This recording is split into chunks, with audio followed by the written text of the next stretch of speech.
Nenfaye wegamba yatiisizza nnyo abantu. Ekyo famire yatidde nnyo naye okufa bwe kutyo bwe kuli, buli omu alina engeri gy'agendamu, toyinza kuwalira. N'ebigambo ebyo mwebale nnyo, mwebalire ddala okujja.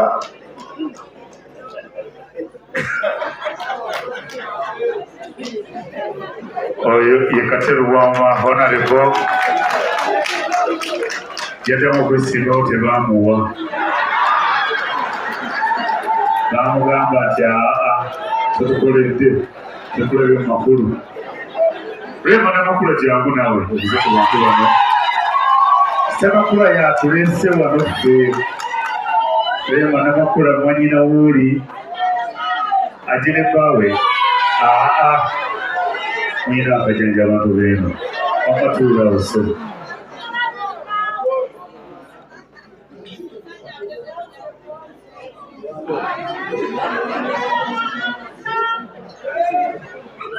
Abaami n'abakyala mbaanirizaako mwenna, mwebale kujja kubeerawo baaba wange Mesach. Mwebale okumulaga omukwano nga bwedda bwe mpulira bagamba tetuli mu nnaku, tuli ku celebrating obulamu obwa mukadde. Emyaka 69 abasinga tukisabiriramu nga tutuuseeko awo, inshaallah. Beebaza, mwebale kujja, mwebale kubeerawo, era tusaba Mukama mwenna abatambuze bulungi nga muddayo. Nze nazze n'omwami wange obulungi, mwami Ssebunya.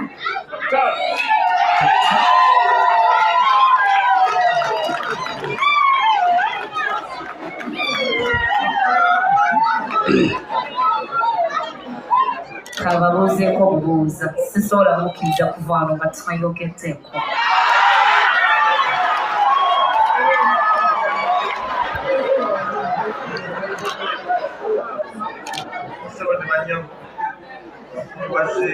Bannaffe mwenna twala okusa kuno okubaaniriza, ate nebeebaza okwewaayo ne mujja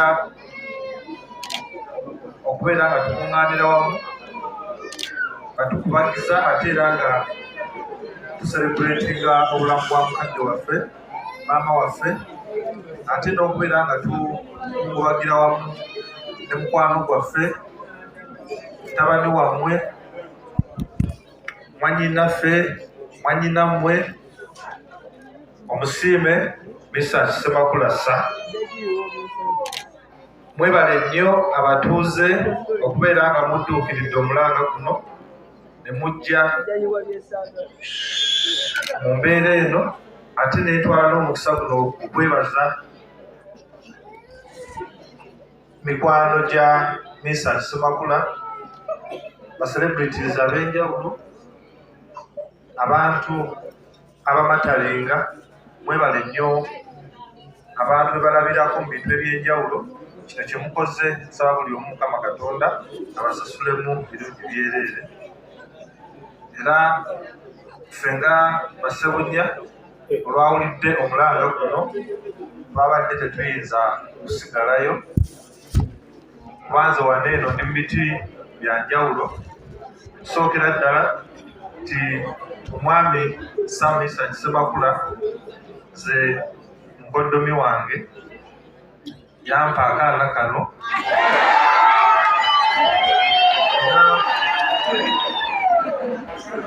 nsuubira sikakutte bubi, ate era ntwala n'omukisa guno okurikogonaizinga maama waffe, omukyala ffenna bwe tulabiddeko ebintu ebingi eby'enjawulo nga tukula n'okutuluŋŋamya.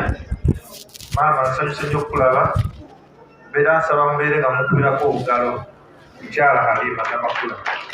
nnyo ate weebale okutulungamya mu byonna tuli basiimu nnyo era tusaba Omukama Katonda akutukuumire mwebale nnyo mwebalire ddala Anko Kato nsanyuse nnyo okulaba tusiimye nnyo obugambo obusebu mwebale nnyo mwebalire ddala ne musisebu nsaba akutiza Katonda tweyanziza basebunya webale kuuma bebiwo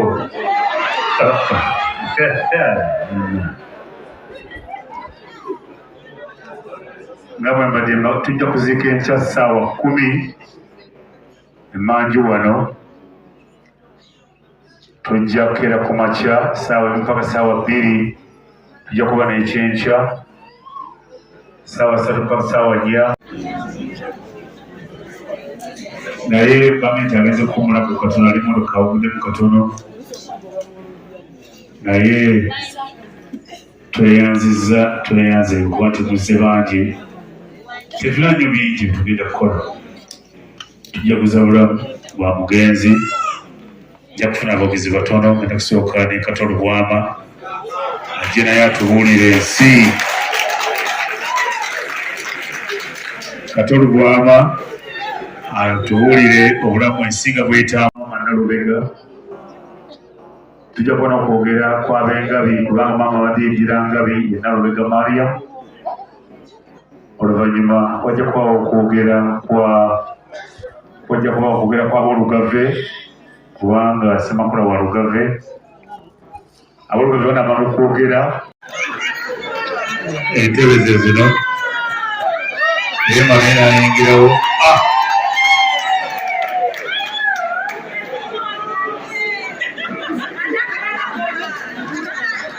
ababitusi nabo baabana batuuse abalala batuddewa tuli ku lumbe naye olumbe luliko tujaguza bulamu bwa maama tetwagala bakaaba myaka 69 si miyangu gyakufuna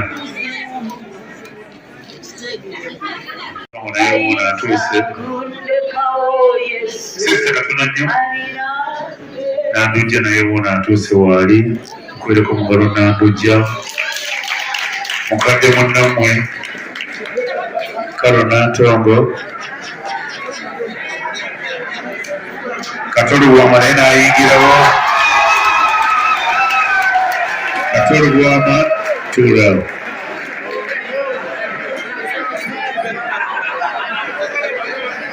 Kato tiisatiisaani tuula tolina kyoli ababitusi nabo baabano omukwano obulungi bw'ennuma amuzane Rema nabo baabo bajja temulina kye mumanja kati obadde ne banyamuzajja wano tujja kuzabula bwa maama tituli mu myaka 69 egy'obulamu oyina ojjeebaza Katonda nyabo sisita genda mu maaso abeera mu nsozi